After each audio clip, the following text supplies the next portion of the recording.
अच्छा, ये मेरे पीछे अगर आप देखें, ये वो कुआं है जो उधर गर्क होने वाली कौम थी वो इधर से पानी लेती थी और ये इसको बंद कर दिया गया है अभी।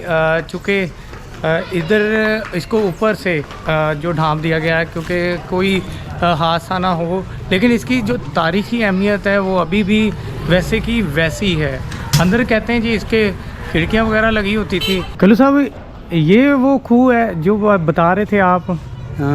यही वो कुआं है। यहाँ सामने मेरी बाईं साइड पे रास्ता इसका जाता था। वो जो स्टेट थी, डच कोट रियासत थी, उस रियासत के लोग यहाँ मशरक़ की जानब से पानी लेते थे। और मेरी जो जिस तरफ मैं खड़ा हूँ दाईं साइड पे एक दरवाज़ा हुआ करता है पानी के साथ, मैंने खुद देखा हुआ है। वो डिचकोट की आम पब्लिक जो लेती थी वहाँ पानी, ये उनके लिए था। ये ऐसा एक कुआं था, यहाँ से रियासत के राजा भी पानी लेता था और उसकी राया भी पानी लेती थी। ऐसे ही एक बात मुझे आप भी, ये मेरे सामने जो गुंबद है, सामने आप दिखाएं, आपका कैमरामैन दिखाता है तो ये गुंबद बाबा शेर शाह वली सरकार का है।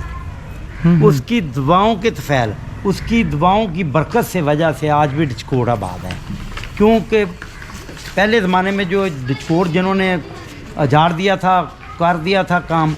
हाँ, एक बात, इस दरबार की सबसे बड़ी वजह यही है, सबसे मेन चीज़ मैंने खुद भी देखी है कि जब पंचायत में लोग बैठते हैं, जो मुजरम होता है, जब मुलज़म होता है ना, उसे कहते हैं कि आप मुजरम नहीं हो तो दरबार शरीफ का जो दरवाज़ा है उसका कुंडा उतार दो, खोल दो। वो कुंडा नहीं खोलता। एक आदमी ने मेरी ज़िंदगी में तो मैं जो सुना है वो एक आदमी ने खोला था और वो कत्ल हो गया था। और उसके जनाजे में भी लोग बहुत काम, बल्कि ना होने के बराबर थे।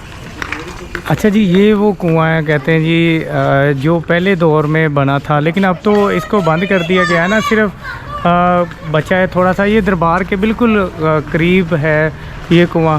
चलिए आगे चलते हैं, आपको मज़ीद दिखाते हैं। अच्छा जी, ये वो दरवाज़ा है कहते हैं, यहाँ जो चोर होते थे वो इस कुंडे को नहीं खोलते थे और जब भी किसी को पकड़ते थे कि चोरी के इल्ज़ाम में, उसको कहते थे कि ये कुंडा जो आपने खोलना है, अगर आपने चोरी नहीं की, अगर वो चोरी उसने की होती है और वो फिर भी खोल देता है और उसकी बाद में डेथ हो जाती है। लेकिन दूसरे में वो कहते हैं अगर वो कुंडा खोल दे और बेगुनाह था और उसको कुछ ना हो तो फिर उसको बेगुनाह जो तसव्वुर करके छोड़ देते थे। आगे चलते हैं, आपको मज़ीद दरबार दिखाते हैं। ये कितना पुराना दरबार है, थोड़ा सा ये भी बता दें। ऐसे ही है कि ये जो कुआं है ना, इस कुएं की मुनासबत से तो ये कुआं शेर शाह सूरी के दौर का है। ये बुज़ुर्ग उससे पहले यहाँ, हाँ, सांदलबार में अब जब आबाद हुई थी, सांदलबार में से पहले का ये आबाद है, मुग़लों के दौर का। ये कुआं साबित करता है कि शेर शाह सूरी के दौर का है। लेकिन मैं चूँकि तरीक़ा तालिब इल्म हूँ, मैं जो इसकी कड़ियाँ मिलती हैं, मैं किताबों से पढ़ के नहीं ये बातें करता, गदर सीने से लेता हूँ, सीना बसीना जो बातें चलती हैं उससे लेता हूँ। मेरी नज़र में ये उससे पहले का, बल्कि मैं ये बुज़ुर्गों की धरती पे खड़ा हूँ, अल्लाह मुझे माफ़ फरमाए। जो वहाँ बर्तन आपने दिखाए हैं कब्रिस्तान से, मैं तो इसकी हिस्ट्री जो जोड़ूंगा वो हड़प्पा से जोड़ूंगा या मंजरदुल।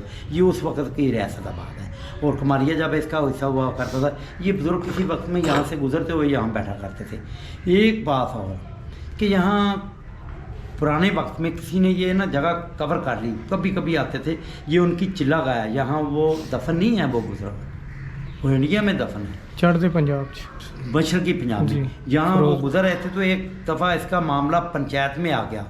तो यहाँ वो उस वक्त उन्होंने आग जलाई थी या कोई ऐसा काम किया था वो खाना बनाने के लिए, या वैसे आग जलाई थी सर्दी की वजह से। वो बाबा जी ने यही फरमाया था कि अगर तो वो मेरा ये जगह है, इस जगह पे वो आग के आसार हों तो ये मेरी जगह है, वरना इनकी है। तो कहते हैं पुराने जो बुज़ुर्ग हैं उनसे यही सुना है, वो कहते थे कि यहाँ से जब खुदाई की तो वहाँ से आग के अंगारे, जब अभी अभी आग जलाई और उसके लकड़ी के अंगारे बने हों, ऐसे आग के अंगारे वहाँ निकले थे, तो वो कदमी लाते थे। ये बहुत अजीम हस्ती हैं और हम बचपन से इनकी यहाँ इनकी वसासत से बहुत बड़ा मेला होता है। 3 फरवरी अपना 3 फगन को, फरवरी की 14 तारीख होती है, वहाँ चिराग होते हैं, 3 दिन मेला रहता है।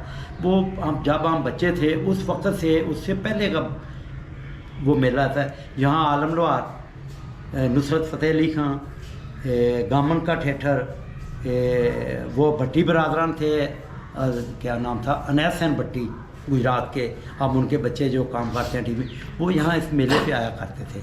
वो चूँकि बहुत पुराना, पहले आज से 50-55 साल की मैं बात कर रहा हूँ, जब हम छोटे छोटे थे, तो यहाँ इसके साथ वो हमारा सामने बिचकोट रोड है, कानिया रोड, अस्पताल रोड बोलते हैं, उस पे मेला हुआ करता था। समुद्री रोड पे भी ऐसे ही फैसलाबाद, यहाँ आज भी दुकानें, यहाँ ये मेरे साथ सामने बाईं साइड पे है मॉडल बाज़ार, वहाँ दुकानें मरेरी की लगती हैं, और दाएं साइड पे हमारे सिटी का नारखली बाज़ार है, उसमें ये सामने टैंकी भी, यहाँ दुकानें होती हैं। अच्छा गल्लू साहब, रास्ता बता दें, अगर किसी व्यूवर्स ने आना हुआ देखने के लिए, वो किस तरफ से आए जो इजी पड़ता हो? पाकिस्तान से किसी जगह से भी, क्योंकि अब तो मोटरवे का दौर है, अगर मेरे मगरब की साइड की तरफ से आना हो, सिंध की तरफ से, बलोचिस्तान की तरफ से बाई रोड आना हो, सिर्फ समुद्री इंटरचेंज पे उतर के यहाँ आ सकता है।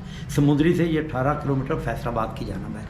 ऐसे ही फैसलाबाद तो हमारा बहुत बड़ा सिटी है, तमाम लोगों को आता है। फैसलाबाद से चलें तो वो उन्होंने जाना है समुद्री की तरफ, 25 किलोमीटर पे, 26 किलोमीटर पे डिचकोट का स्टॉप आएगा।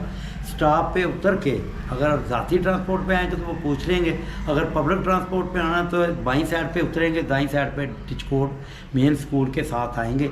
यहाँ ये दरगाह है, औलिया अल्लाह हैं, हम तो मानने वाले हैं इनके, अल्लाह इनकी विसासत से डिचकोट पे पहले ही रहते हैं। हाँ, इनकी विसासत से एक काम कि यहाँ कितना भी